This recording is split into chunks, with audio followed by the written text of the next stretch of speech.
You have short arms. I do. It's okay. You'll grow.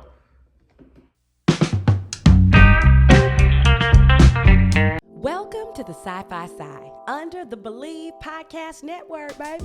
It's a podcast about Black science fiction and fantasy and staying on the same page as a family. Today for episode 109, we'll be discussing the new film Black Panther, Wakanda Forever. Yes. Before we get started on discussing this epic film directed by the one and only Ryan Coogler, we do want to shout out all of you incredible patrons out there. And remember, patrons, I've been hosting my Sunday yoga class at the new time right now is 10 a.m. PST. Baby girl need a little bit more sleep on Sunday. So 10 a.m. PST. Remember that patrons, that is pay what you can, as it always is. So a couple of quick people we would love to shout out. People who support us in those Patreon streets. Special thank you to Kirsten, Abby Forbes, Lakina Sutton Moore, Kristen Shoresman, Doria Cruz, Sherelle, Haley, Anaya, Jade Notice, Katina M. Jude, Legine Cook, Gail Carpio, Mia Jane. Oh, Ben included some more right here. That's great. Shanayan Roscoe. I'm sorry, Shanayan. Correct me somewhere. Nikki Marshall, Kiara, Jay-Z. Hey, we got Jay-Z in the building. Jamie Holmes, Marissa Gordon, and Joy. So we want to always thank you so much for supporting this labor of love, this incredible show we got going here. And we are very excited to talk about Black Panther, Wakanda Forever. So please make sure that you go see that. If you have not seen it, we will be doing some spoilers on the show. But before we get into the movie, before we get into our date, Ben, how are you? I don't know. Ben has earned some cool points with me this week. So I actually genuinely want to know how you're doing before I share with people how you've been. Well, I want to talk first about the question, how are you? Because that is a very, I think, problematic question in general. You should never ask someone, how are you? Because they're probably just going to lie to you for the most part. They're just going to be, I'm good. You shouldn't lie to me. We have so many things. Yeah, but you have to ask something specific. Be like, how are you on this specific thing? Like, for example, how is your running going because you're recovering from an injury, right? And actually, the main reason we changed the yoga wasn't because of your sleep. I mean, you wake up at 3 o'clock in the morning. We changed the yoga. What are you talking about? Yeah, yoga on Sundays. The reason you changed it was because of me, because I have a running club. Oh, yes. Well, I didn't. Here's the thing. I always have your back. I try to have your back for the most part. Yeah. So I just told the people I need a little bit of extra sleep, so I pushed it back. Why don't you? But that's dishonest. It's not dishonest. It's just like, okay, well, the truth is that Ben decides sometimes that he wants to go to running club and sometimes he doesn't. So he's inconsistent. So I had to change my class so that he can go to his running schedule and then still support me. Now you're doing. You could just say, Ben has a running club. Ben has a running club that he loves. Ben, how are you enjoying your running club and how are you adjusting to LA in general? And see, now that's too general. It's too big. I love my running club. I bought a little hat. I never buy hats, but I bought a hat to support. Yeah, you're a hat guy now. No, I'm not. It's like dating a new guy. Oh, it's like being married to a new guy. Okay, so I want to ask you, Amber, why won't you tell the people the most kind thing I've done for you this week? The best thing I've done. Why won't I tell them? No, why don't you? Why don't you? Why don't you? You go ahead. Okay. Sorry. The way you set that question up was like I was hiding it. Yeah. Y'all, let me tell y'all something about this magical man right here. So this week, I had a moment where I wanted to spend some quality time with Ben, and Ben was like, well, I got to go to yoga class real quick. I want to go to yoga. So he goes to yoga class at about 7 p.m.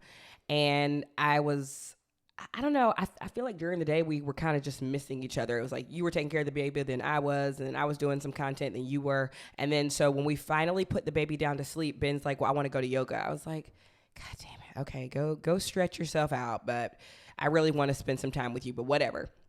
So he gets back from yoga around 8 p.m. It's a 1-hour class. He gets back from yoga, around probably actually 8:15 or so.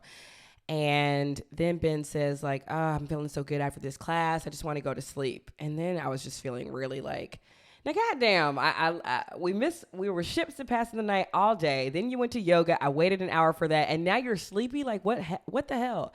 And so I think Ben felt that in my voice. I was like, okay, well, I was looking forward to spending some quality time with you now that baby's asleep, but go ahead, go upstairs and go to sleep. So he kind of faked me out. At one point, Ben was like, Amber, can you come upstairs for a second? I need to get something downstairs. And I was like, God, okay, so now I'm watching my True Life on MTV, and now you're interrupting me when you just said you were going to go to sleep. Now I'm getting upset. You know, it doesn't take much to get me upset. And so I go upstairs for a minute, and then while I'm away, Ben sets up, we got all these candles around the house. So Ben lights like 20 candles and lays down my yoga mat and gets some like oils out. And he was like, come downstairs. And I was like, what? And so I obviously I turned the corner, and there's like a candle lit room ready for just like the most perfect hot oil massage ever. And it was so sweet, and it was so thoughtful. And Ben does this thing all the time where he like frustrates me, which is kind of like a fake out for when he's doing something nice. But I won't share with the class what happened after that, but I really enjoy you just sort of acknowledging that I wanted to spend time with you, and then fighting through your sleep or not. So you did a really great job. If it was a class to share, it would be a sex education class. Okay. Well, that's enough. And it's funny because all week Ben has been, I have recently rediscovered MTV's True Life on Hulu. They've put like 40 episodes of it on there, which was basically like all I watched growing up as a kid. I mean, I was a huge MTV kid. I think a lot of us were, but I was obsessed with their documentary series called True Life. So I've just been watching True Life nonstop, and Ben absolutely hates it. What do you hate about documentaries? We're making a documentary. No, I like documentaries, but there are two reasons why I specifically dislike True Life. One, Life. Okay. First is that they cover 3 stories in 40 minutes. Yeah. And they don't provide enough context. And oftentimes I feel like they misrepresent large communities. Okay. That's the first one. But don't you always run the risk of misrepresenting somebody? Like sure, with almost everything that you do. I'm not saying that we shouldn't be more careful, but I just remember like almost every news show about a new community or a subgroup of people, there's always going to be somebody that's like, this was not representative of me. Like I remember a friend of mine who is Indian, watching Indian matchmaking and hating it, but some Indian people loving like, oh, this is a cool way to show dating. And then there was the show on Netflix, I think, about people who are dating who have autism, and some people love the show for representation, some people hated it. So there's like, I just think in general, you just always run the risk for the most part of misrepresenting a group. Of course, people. But it comes down to proximity. Okay. Right? Yeah. So some people get it better than others, and some people... For sure. And so they had an episode that I walked in on polyamory, and I was like, this is the most terrible representation of like actual polyamory. They have another one representation of our understanding of polyamory in like 2008, which was essentially like 14 years ago. Yeah. Well, that's my thing, is that I don't go back and watch things that are outdated, especially if I know them to be outdated. I was like, okay. So you don't watch Blade Runner. You don't go back and watch Blade Runner isn't you don't outdated. Like, what is Blade it? Runner Marty still McFly, holds up. Back to the Future. Back to the Future still holds up. Oh, so when we watched Ghostbusters, all of those. It was outdated. We didn't finish it, by the way. I know, but like, so Bill Murray just basically like being a sleaze to Sigourney Weaver, that still holds up. It sort of does. People are still sleazes. Well, and people are still. It's not funny. It's not funny. Polyamorous relationships that can be kind of complicated sometimes. No, I don't. I think they. So anyway, they did a terrible. So he's backpedaling, Your Honor. So it's okay for you to watch outdated things, but not for me to. I'm saying my point is that they don't do a great job contextualizing. Because they cover 3 stories in 40 minutes. It's not enough time. I definitely think that's a rush job, but it was also a situation where I like it because it's almost like a time capsule. It's the time before heavy social media presence. It's the time before masks and viruses. It's the time before like almost everything you say being nitpicked, and it's like you better be 100% right with all your sources. There are better time capsules for me. So that's the first reason. Okay, I don't think they provide enough. I love early 2000s TV. It takes you back to like, it can be highly problematic, of course, but it takes you back to a time where like, wow, people were like kind of allowed to make mistakes, and I kind of miss that era. Sure. The other problem is I think there's just not enough. They don't provide enough time as far as not only lacking context, but I think 40 minutes in general for a documentary isn't long enough. And the stories but are it was made super for TV, disjointed. so it's made for like commercial breaks. It's made Oh, for that's the a worst. 1 hour segment. Like what documentary was running like 2 hours regularly on MTV, which was like for teenagers? Well, yeah, Well, when I was a teenager, I was reading like Charles Dickens, and I'm just saying. I think even me reading a story that's under 400 pages is a struggle. I'm like, all right, I need more context. I need more story. So for me, it's just not my style, and it grates me. And I think that the filming is really pathetic. I think the way the scripting... Pathetic? Oh, it's pathetic. Some of the scripting is so campy. Now I'll give you that one. That's a fair argument. And just in general, I like documentaries. I don't like reality TV. This doesn't really, for me, quantify as a documentary or qualify as a documentary. It falls more into the reality TV realm. I think it's a little bit of both, but it was so cool as a kid, like just living in sort of a smaller town in Georgia and watching like, oh my God, there are people that like have more than one partner and they're content. Like I didn't even know that was a thing. So you watch it for nostalgic sake. Not just nostalgic, but I just remember that time when everybody around me thought exactly what I thought, looked exactly how I looked.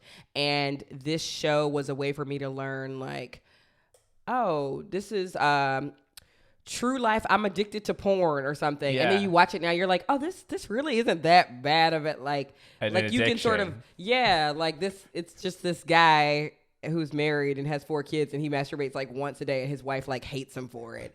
And so it's so interesting to be like, this voyeurism I really enjoy a little bit. And I think that's why people enjoy hanging out with us and stuff. Like you can't just act like that's not intriguing to sometimes like sit in on somebody else's life and see their dynamic. I'm not acting as if it's just not intriguing for me. Okay, that's fine. For me. Anyway, sound off if you've been binging True Life with me and enjoying those just like campy fights, everybody having a BlackBerry. Oh my God, we were watching. You were watching like True Life. I Need Anger Management with me, and it was just so. It's even that is interesting to me because besides our little tiffs here and there, we don't have beef with anybody. We don't regularly argue and scream with anybody. So it was so interesting to watch people who find themselves like loud, full body arguing multiple times a day. And of course they put on a little bit for the camera, but like I was just like that just blows my mind. And it's really sad that people like can't pause and breathe and like manage their emotions. I guess that brings me to the final reason I hate True Life. The final reason is that if I watch anything that makes me feel better about myself, that thing isn't for me. Like I want to watch things that make me want to become better. I don't want to be feeling better or feeling like, oh, I got my life together, right? I want to watch things that make me think, oh, I don't have this part of my life together. I don't watch it for a self-esteem boost. I just watch it to be like, that's really fascinating. And it makes me think a lot about how many Americans I didn't say you watch it. I say when I see it, I feel better about my life. And I'm like, wait, I need to read something that challenges me. There's nothing to challenge my thinking in watching this. How do you feel about, but you don't think there's a little bit of poetic justice because like sometimes people watch you online and think like, woo, I'm not as insane as that guy, or I'm not.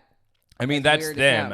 They can think whatever they want. I'm just saying to me. For True Life. I watch True Life. I'm like, wow, my life is amazing. And then, I watch like a... That's not the point. I'm not saying that's the point. I mean, we're in the postmodern understanding of the death of the author. Have you ever heard this? The death of the author? I have not. Teach me something. So basically, the death of the author is the result of postmodern thinkers and postmodern novelists who basically present an idea that when you create a work of art, no matter what the intention, the reader gets to decide what that art means. And they call that the death of the author. Okay. Right? So if you write something and you're like, I didn't mean for this to be homophobic, right? Classic example. But there's subtext that makes it homophobic. And I think Disney is a great job, does a great job at doing this, is that a lot of their villains are like,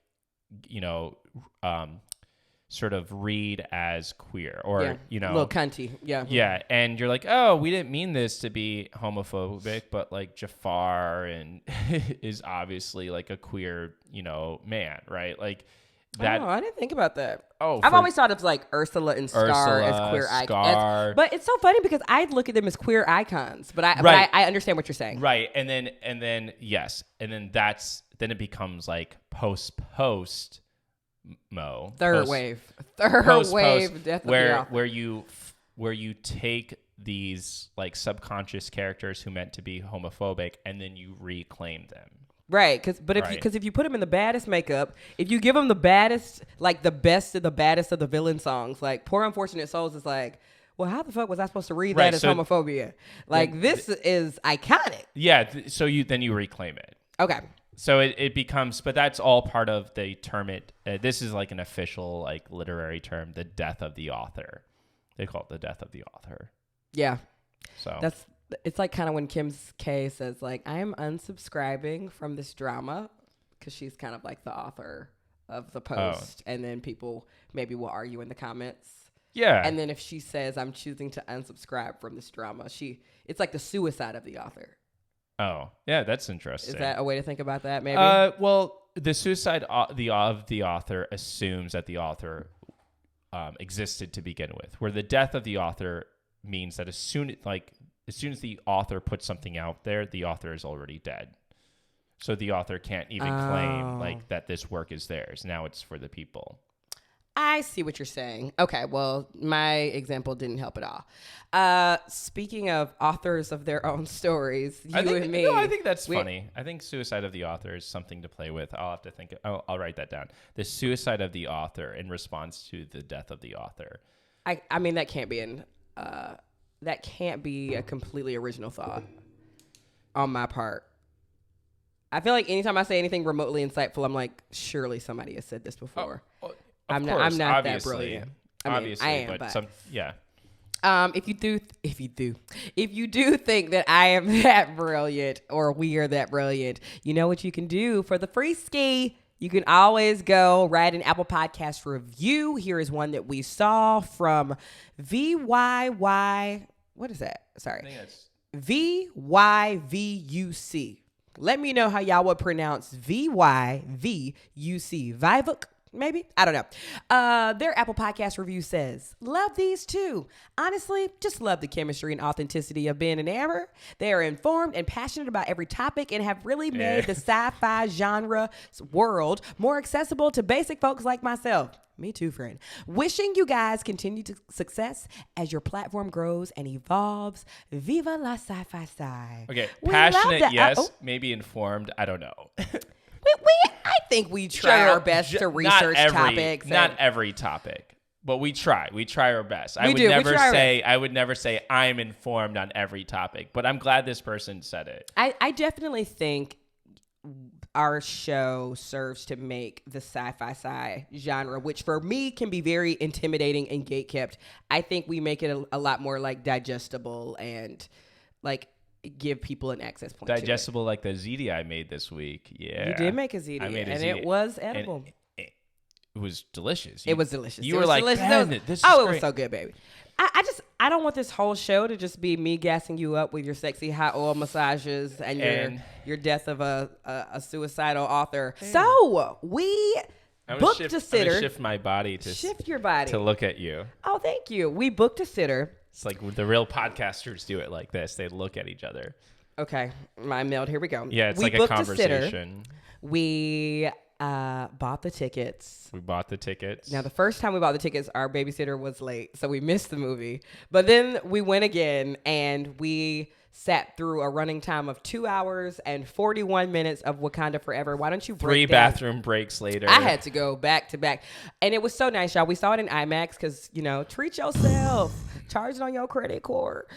We got our popcorn, our pretzel bites, our ices, and we had a really good movie experience. So why don't you talk about what the film was about, and then we're going to get right into it. I would say that the film, and tell me what you think, I would say the film is about Shuri dealing with grief. Yes. That's the film. What do you think about that? If I were to summarize, like, with the theme of it, it centers on Shuri, and it centers with her dealing with grief.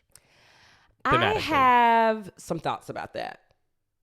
I have a baby thought about that. I hope you have thoughts. Okay. So Ryan Coogler had, I don't even want to preface with how we felt about the movie. Maybe we'll do that at the end.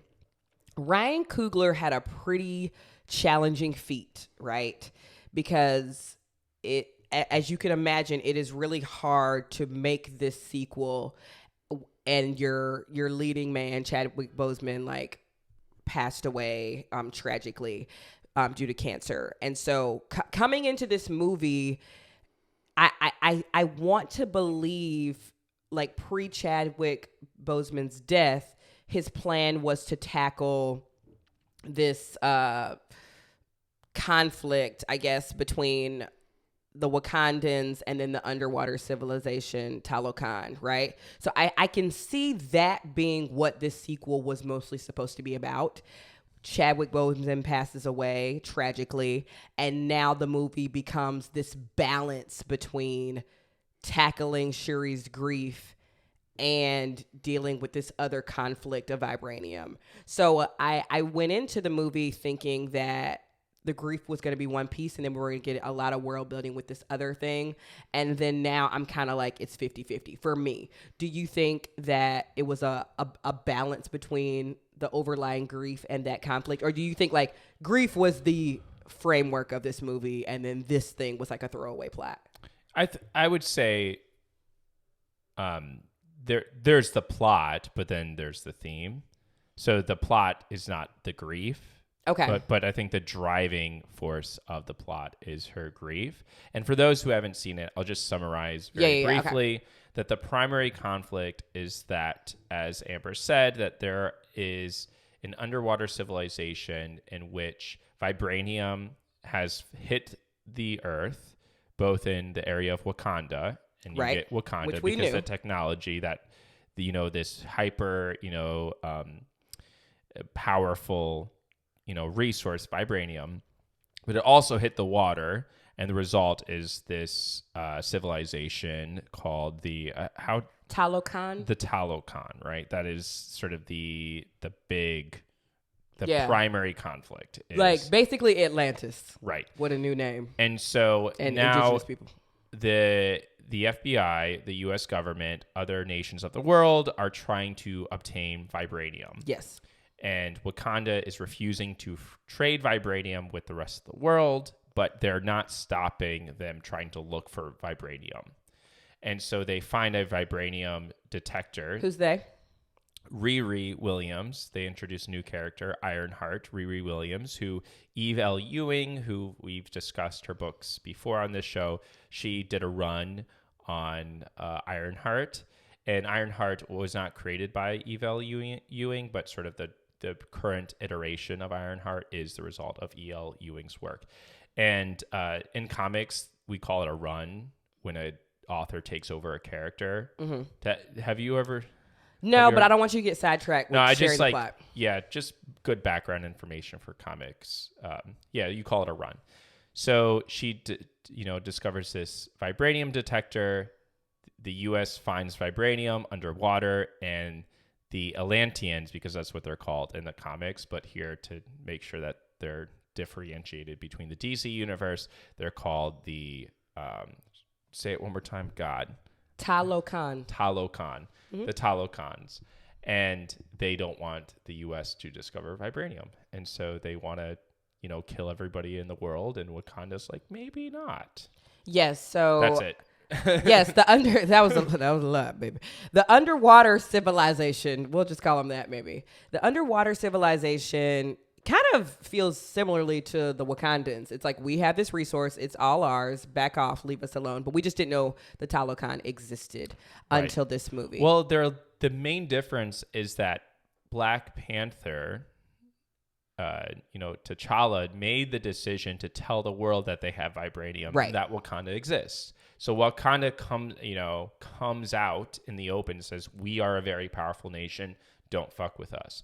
And Talokan is like, why did you do that? Just stay hidden. Right. But there's this tension, to protect you and your own. But the Wakandans feel probably more connected with the rest of the world because, I mean, they're technically human where the Talokans are not human. Right. The Talokans have gills and they've literally evolved. So they are post-human. Yes. And they are not having, you know, the FBI and the CIA sort of look for them. Correct. And their king, Namor is sort of like an anti-hero in the comics. He's neither good nor bad. And but yeah, he's like the main sort of person. And you get, you know, Shuri sort of having to deal with this conflict, but deal with her brother dying. Yes. And I know, I feel like that grief. There was a lot to tackle.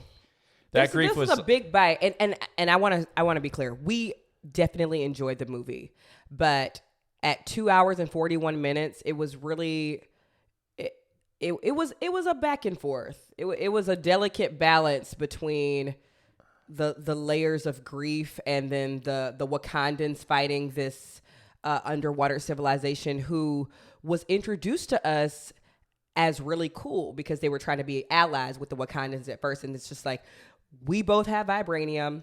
Let's team up and go ape shit on the surface world, right? Let's do that. And obviously Shuri is sort of this, she's sort of dealing with, as a character on her own, being like noble like T'Challa or getting shit done like Killmonger. That's kind of her internal conflict. So she's listening to this underwater king and being like, I mean, maybe we should, like, fuck them. Like, I'm so angered by my grief, but it was, as a character. I'm so done with that kind of thing, though. Like, what are you done with? It's taking over the world. Like, let's fight the whole world. Like, come on.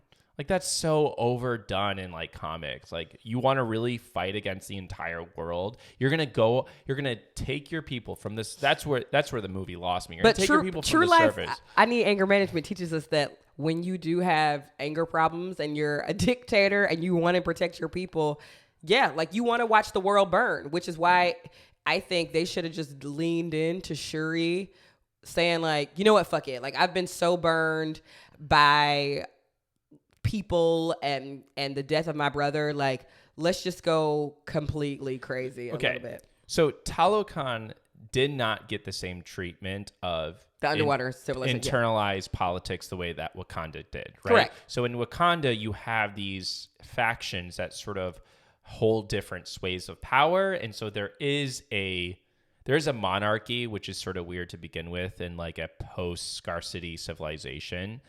You know what I mean by post-scarcity? So basically where no one requires anything. So like money is not needed. So Star Trek, classic example. You have I see. You just press a button and which is what Wakanda is. Wakanda is post scarcity. So there's not really money that's traded. Like you go to the market and you just grab it. You take whatever you need. Right. And it's an enclosed system. So think of like a little, you know, those little glass terrariums, yes. and you close it off and it just the plant continues to grow, right? Yes. That's Wakanda. Now relate me what you were talking about as you described Wakanda as a terrarium. Well, yeah. So, but to make sure that happens, you have a king, but also that king is balanced and there's tradition. And so you get this idea that if the king's going to make a stupid decision, there are advisors who come in and say, hey, hold up. Right? Yeah. And even in Shuri's case, you have the M'Baku. But M'Baku is like her moral compass, man. Her Jiminy Cricket. Right. And you don't see that in the same way that with the Talokans. Well, let me say this. Wouldn't you maybe... Okay, so King Namor, who is basically like... If you haven't seen the movie yet, he's basically like Mayan, Mexican, Hermes from Greek mythology... And then he's also a water. He's so a very he's got famous, a lot going on. Mexican actor, Tenoch Huerta. And he's, I mean, so sexy. Yeah, it sexy is very, mermaid very, man. He's sexy Mexican water god Hermes. And he's with feathers on his feet. Yeah, that's why I say Hermes, like the Greek god. Yeah. You know, and it's serpent very god. Serpent god. I know they were trying to make him the villain, but it's very hard to vilify him because he's so hot. It's hard to hate hot people. It's hard to hate but it's also his easy to sexy hate ass. hot people. Even in the first one, Killmonger, it was like, I mean, I get it. Maybe I'm toxic, but it's really hard to hate this man. Or But let me say the this. shirts that were trending, Killmonger was right. You know. Yeah. The hashtag. Or hey aunt t-shirts. Like it was like you liked him as a character. Yeah, But classic anti-hero. But is there a world where, so he only saw really the surface world when he was a kid and they were destroying his mother's village. Is there a world where he is unaware of how big the surface world is because he only lives underwater? You don't think that's a thing? Because I think their technology is so far advanced, right? They basically they have like this self-regenerative power. They have, they're able to communicate with animals that get them around the world very quickly. Like they're in the Yucatan Peninsula, and then they go all the way to within like minutes, right? Yeah, but the Earth is 75% water, so I could see him being like, I've swam all over this motherfucker. Like, there's no way. Like, there's no way you can wrap your mind around like, have you ever seen like a middle schooler be like, no, I'll fuck up everybody on site, and you're just like, you don't even know how big the world is. Or I remember as a high school teacher explaining to my students, I taught all black classes, like, hey, next year at college you're going to experience some culture shock. And they're like, well, what do you mean? It's like, well, you might be the only black person in a classroom full of 300 people. They're like, there's no way. Like, how? There's like, well, you're 12 million black Americans in the U.S. It's like, yeah, but this is still only like 13% of the U.S. Yeah. Like they just could not even wrap their minds around the fact that they're a minority, because they have seen, I mean, luckily for them, they've seen like all black classrooms K through 12, so they just couldn't even, they're like, obviously we know lots of white people exist and we've had white teachers, but I've never even seen a world where I could be the only black person in a room. Because every time they go to the grocery store, every time they ride the bus, every classroom. So maybe there's a world where the sexy Mexican guy doesn't know that all these other motherfuckers are above water. Because we live on top of each other. A resource-deprived south side of Chicago with a post-scarcity, like technologicalized civilization. Right, but what are the technological advances that we saw underwater? Yeah, besides its vastness. So we see that they are able to communicate with animals. We see that they have these certain kinds of weapons. We see that they're able to move quickly. They've basically mapped out the entire planet, at least we know that. And similar to Wakanda, where Wakanda has these sleeper agents that are investigating. Remember in the beginning of the Black Panther, they have people living outside of Wakanda just to keep the pulse on this civilization. Right. So presumably we have that with, the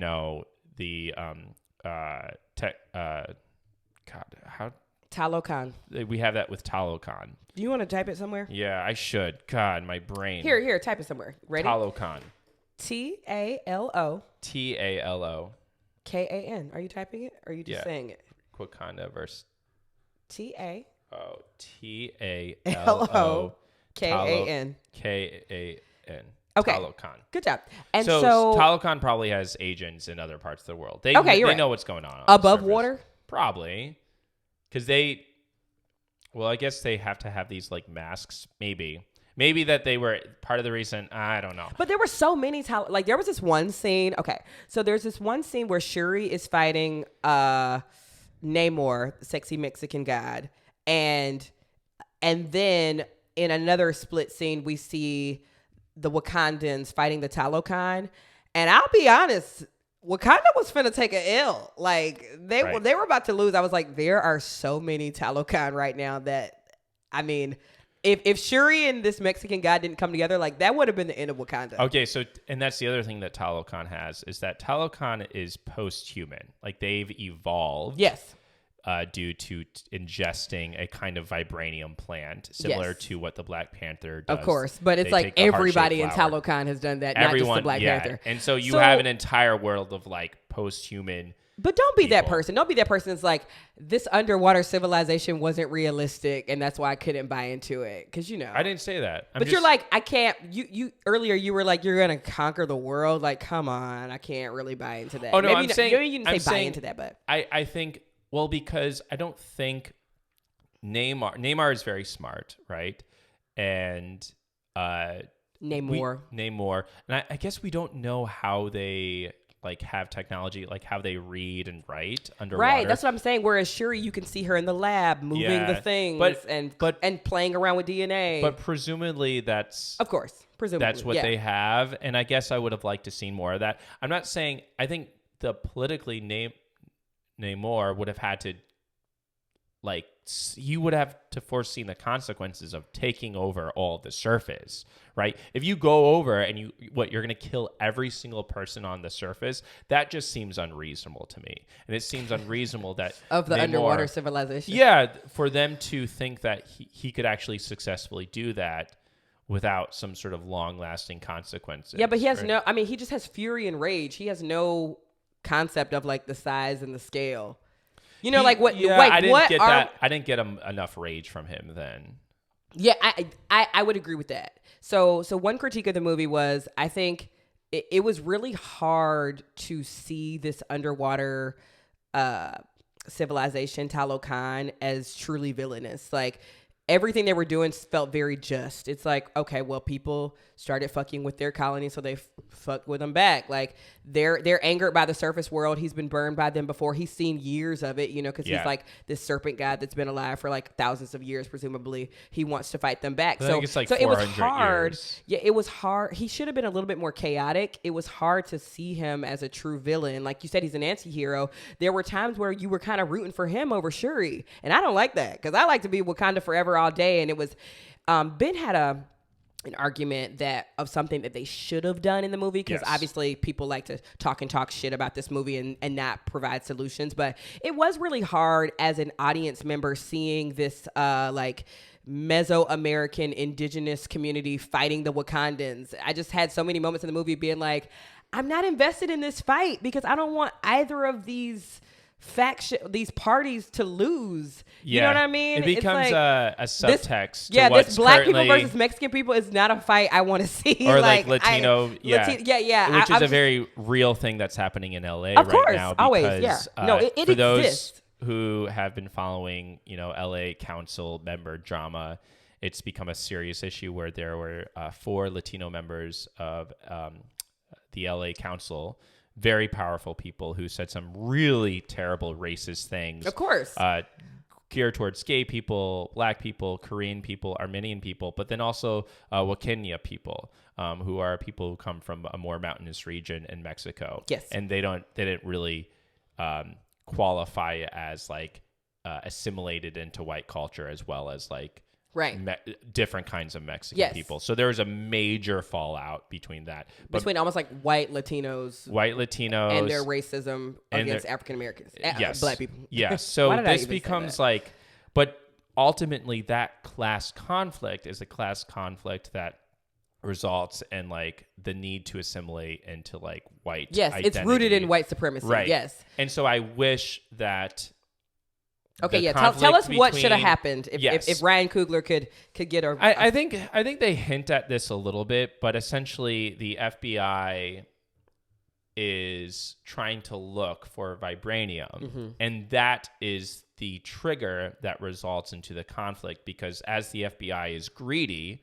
like at one point the movie opens with the FBI and the French government in cahoots to capture vibranium technology. Yes. And they go into a Wakanda outreach center to like kill people and to steal this technology. Yes. And obviously they can't because Wakanda knows that they're coming. They like kick their asses. It's really cool. Yes, more of that. Yeah. Yes. And you're like, okay, like the FBI, the US is not good. At one point, Agent, what's his name?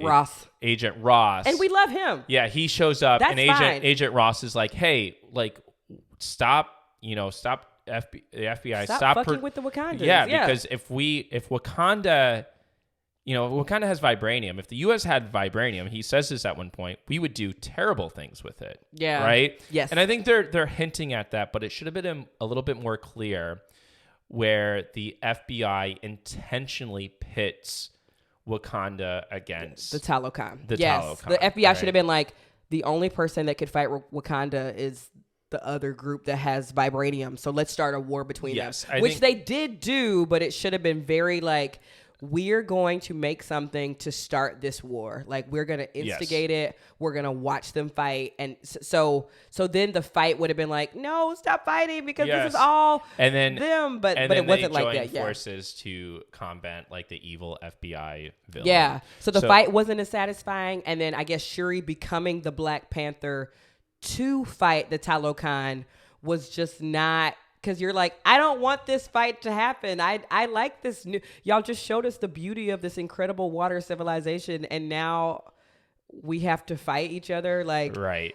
Yeah. So yeah, and then I was conflicted as an audience member. Yeah, Talokan's decision they decide to kill Riri Williams, who's this genius, young black girl from the south side of Chicago. She's at MIT. They decide to kill her, and Wakanda's like, no, we're going to save her. And then, Talokan's like, no, we want to kill her. And then Shuri and Riri Williams gets captured. And then when Riri Williams and Shuri escapes, a Talokan person is killed. Yes. And that I wish that person who was killed had a more personal connection with Namor. Yes. Because like it was his lover or something. Because then in response to that, Namor decides to kill, big spoiler alert, the Queen of Wakanda. Yeah. The great Angela Bassett. And it's super like... Yeah. Oh, that was very sad. And then that sets off Fury and Shuri decides to go fight the Talokans. And I'm like, but then she also still spares his life. So it's like, if we gonna do it, let's fucking do it. Yeah, I wish. I don't know what would have happened if would Shuri have become an unsympathetic character once she would have taken Namor's life? Or maybe, and this life. is just me, maybe like, when we talk about like, I want a line in the sand drawn, like I want to see big bad.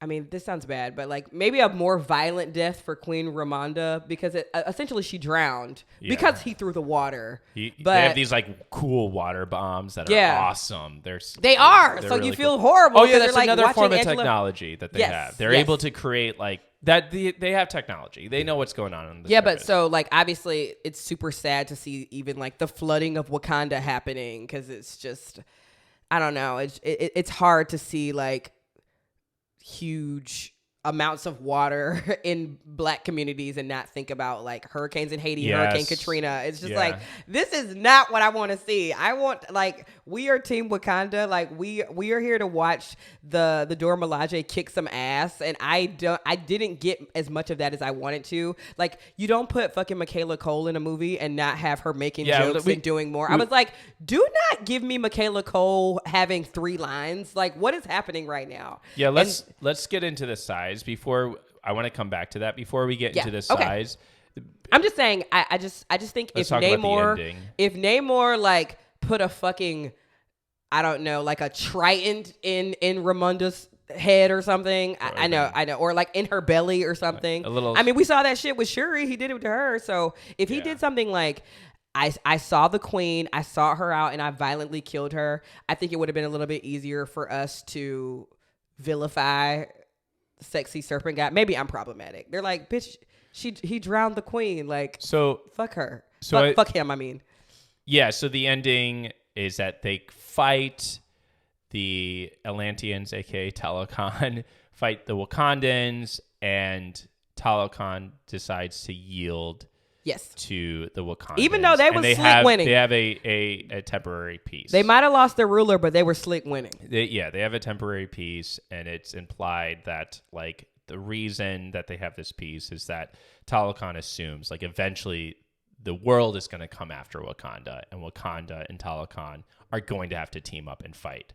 And that's, Namor's prediction in the very beginning of the film. He's like, listen, they're going to come for you, so we should strike first. Right. But he decides to hold off on that. And I think that immediate switch didn't really make like, now he has this intense sense of honor. Yeah. I kind of wanted him to be more like the Joker. It's like this man is like a dictator who's unpredictable, who like is just gonna start some shit. Like I don't know, like maybe not the Joker, because he has like obviously a kingdom. Well, to he's look not. after. He's not. He can't be. Yeah, he can't be a Joker. He has to be a leader. But yeah, is he a dictator? Like, would he does he kill anybody? He never kills anybody who is subservient to him and rebels against him. He's very kind to the people who follow him. Right. He does helpful things. Like he's an artist. He likes to paint. So there are things about him, which is why I didn't really stick to his character. You're like, I can't not like this guy because I'm seeing his I just saw him be born from his mother. Yeah, I can't they have an underwater birth. That's pretty cool. Which is beautiful. So I cannot treat him like a villain now. And he's so fucking sexy. What do you want me to do? You can treat him like a villain. How? If he's given a strong enough reason to be the way he is. Like Killmonger's motivation was pretty great. Like I understood his motivation, where I just don't understand Namor's motivation to wipe out the face of the earth. But you also saw Eric Killmonger's rage driving him to do like, all right. Very chaotic like, things. So he kills his girlfriend at one point in the first film. Right. Stuff like that. Okay, whereas Namor, you're not really seeing him do anything that he's not a reasonable person wouldn't do. Yeah. So it's like, so why can I can't hate him. He's protecting his kingdom. Well, yeah, he's not. The people you're supposed to hate is I think the CIA head, who's played by Julia Dreyfus. Which is a horrible choice. Well, she's been showing up in all the other movies. I know, but she's been showing up in the TV shows and the other movies. I recognize that, but it's really hard. Like her purple hair, she has a little purple hair. She has amazing purple hair. She looks a little evil. She's beloved as Elaine from Seinfeld. So it's just some of these even casting choices. I mean, we love Julie Louis-Dreyfus, but like. I miss the time where it's like, this person is the villain. I hate them. I can't stand them. And they're doing such like, I don't know. I think when it comes to like villains, DC does a really good job, like a better job sometimes.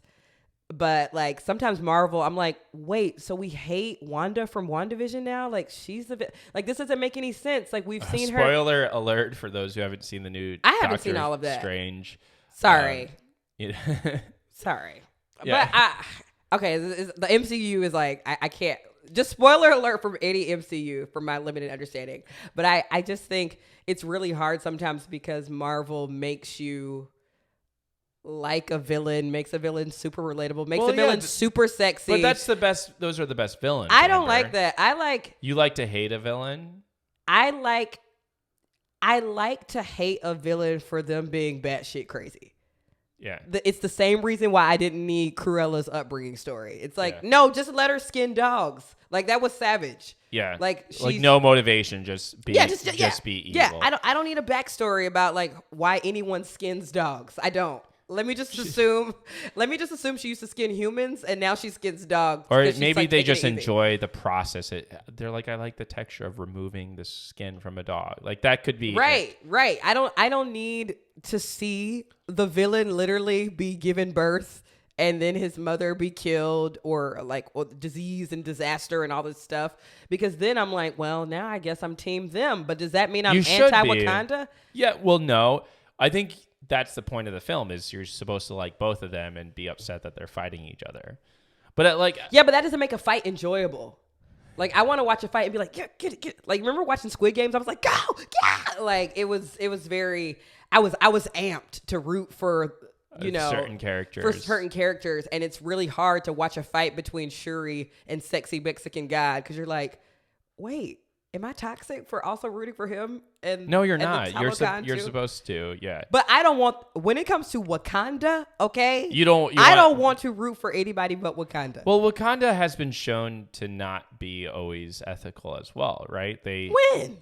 In the first film, right? T'Challa's father hid the death of his brother and never took his brother's child. Yeah, I mean, but that pales in, I mean, that's, one kid or but the fact that that's not like huge casualties of like. Well, they didn't start the outreach center movement until after T'Challa's reign.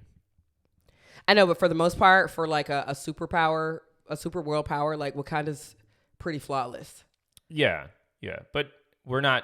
I think it's very clear that the writers, like Wakanda, has not always been flawless. Right. And in the comic books, there are factions in Wakanda who are very intensely like anti-involvement, and don't want to support anybody or do anything Okay. to be kind at all. Well, I don't know. I mean, I love that.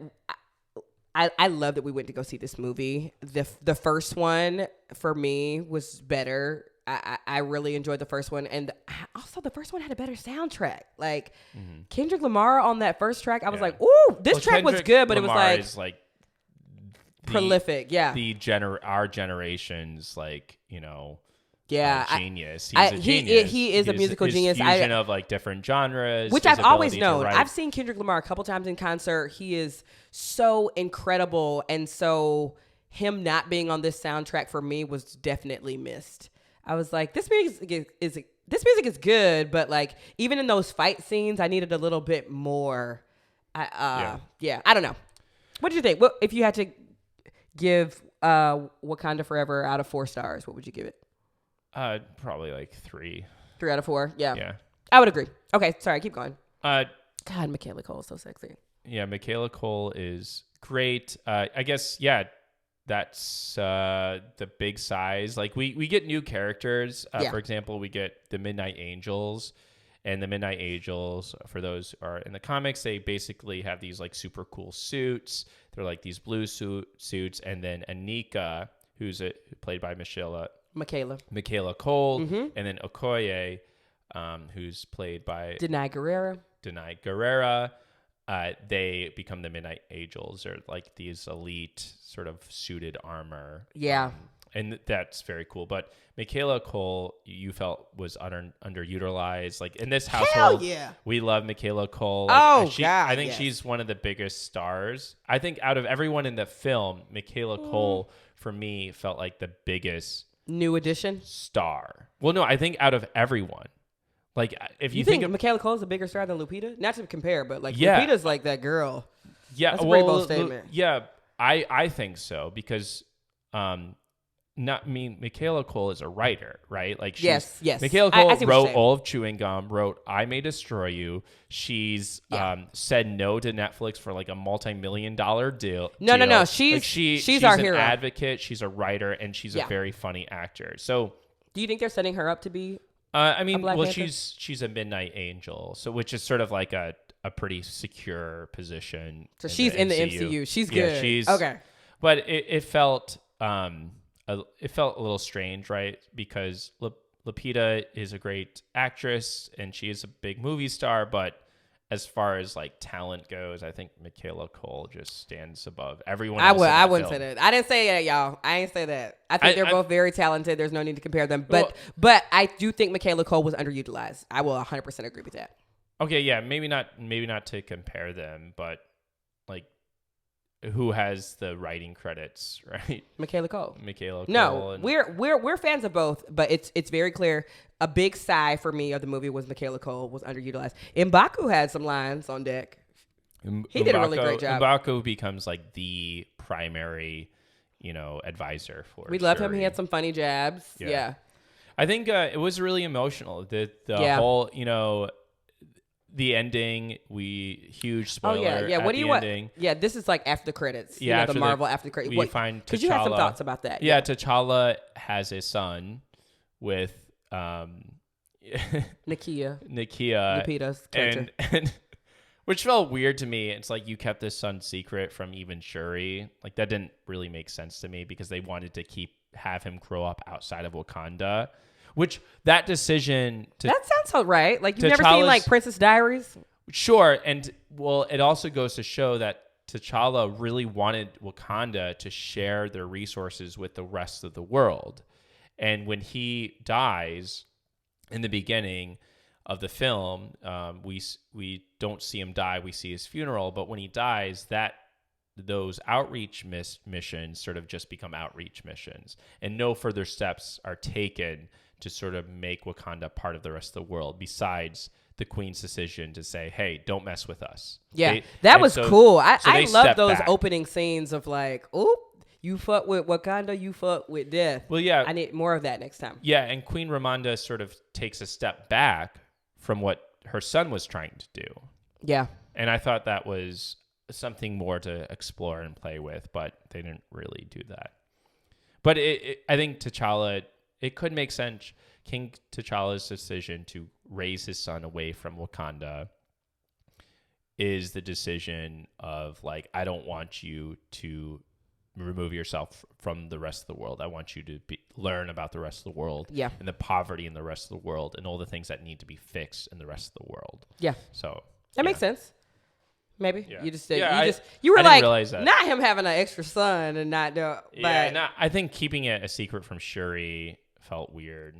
I guess he didn't keep it a secret from Ramonda. yeah, well, the child's age too. It was like, God damn, like she didn't just pull a 2-year-old out of here. This kid's like 7 or 8. Yeah, he's old. But I mean, it'd be like that. People be hiding kids. Yeah. Anyway, we really did enjoy Black Panther, Wakanda Forever. I love having these discussions with you. Justice for Michaela Cole. For me, I need my sis to be in more scenes with more monologues, with more jokes. Make this CIA a little bit more evil next time. Yeah, because now we're like friends with Agent Ross. It's like, oh, our favorite colonizer. I'm like, what is? Well, he's arrested. He he's no longer part of the CIA. Like he's kicked out. And it's hard. For me, Julia Louis-Dreyfus as a villain just does not work. Like I love her too much. I can't. I think she was great, but she did a good job. But like, she's so loved. It's just hard. You cannot give her a badass purple streak in her head and ask me to love her. I can't understand how someone can play different actors, like same actor, different characters. Not with purple hair, no. Give the bitch a blonde, like Karen cut. I got you. So if she had different hair, that would make her more villainous? Do not put a woman who is a comedian with a savage haircut on the screen and ask me to call her a villain. I can't do it. Well, now, Cruella is a villain. Right? I love her too, but she skins dogs. You see what I'm saying? Like, I don't understand what makes you. Wait, do you want to hate your villain but love your villain? I'm confused. That I do. All right. Well, I want to hate them for what they do, but I also want to love their style. I want to love how it's like Miranda Priestley in Devil Wears Prada. It's like she is mean, she is cruel, she hates everybody. But I mean, I love a bad bitch bossing people around. You know what I'm saying? You don't get y'all feel me. Y'all feel me. Sound off if y'all know exactly what I'm talking about. But you're like, but Namor is so hot and sexy. Yeah, he is. And so I can't hate him as a villain, but I want to hate him because I saw his birth. I'm a parent. Right. I gave birth to a child. That's what earlier the writers this year, are supposed to do. And now I saw him be born. You can't give me all that. I didn't really see him do anything that was so villainous for me to hate him. Did you? Yeah, you're not supposed to. You're supposed to hate the CIA. Then don't make him the villain. Well, then give me more of the CIA. He's not supposed to be a villain. That's where I think the movie struggled. So I'm supposed to watch two people I love fight? Who wants to do that? I mean, people who love character development and conflict and complex. No, this ain't Fight Club. I don't want to just watch motherfuckers that I like. You're not supposed to. But that's the thing with white supremacy is that white supremacy creates class conflict between non-white people. In this case, it's the I know, but I see so much of that IRL that I don't want to see. Early post-Columbian civilizations of the Mayans, fighting against like a a non-colonized African country. Like even I don't want to see white supremacy was even able to pit those two against each other, and they should have made that a little bit more explicit. Yes, so that then we're just reminded that the big bad is the CIA. Yeah. But yeah, kind of like the Purge. Right. Yeah. I want to see the CIA orchestrating this fight and having drones in on it and being just like mustache twirling and just or muscle twirling. Who knows? Mustache twirling of Namor was a little bit annoying. Like Again, I'm coming back to him wanting to like destroy everybody on the surface. Didn't completely make sense to me. He just doesn't know how big the world is. He doesn't know how big the world is. Maybe he doesn't know. Anyway, thank y'all so much for listening to I Am Who I Am. Maybe you should, put on some feather shoes and grow a mustache and oil up some more. Woo! You know, he is a very well-known Mexican actor. Like he's been very famous in other parts of the world. So besides the U.S. But now he's famous in the U.S. To him, to Michaela Cole. Thank you so much for listening to another episode of the Sci-Fi Sci Podcast. We want to hear how y'all felt about Black Panther 2, Wakanda Forever. Next up, we will be watching... Black Panther 2. It's just Black Panther, Wakanda Forever. Amber, come on. Get it right. This is the nerd in me. Nerds love to correct the right names of things. No, I'm fucking People with you. typed Black Panther 2 online. Thank y'all so much for listening to this recap. We want to hear how y'all felt about Black Panther, Wakanda Forever. Still always for Wakanda is forever where I'm always going. Point blank, period, into that ancestral plane. Next up, we will be reading The Space Between Worlds by Micaiah Johnson. Cannot wait for that. And we will see y'all next week for the show. Bye, y'all. Bye.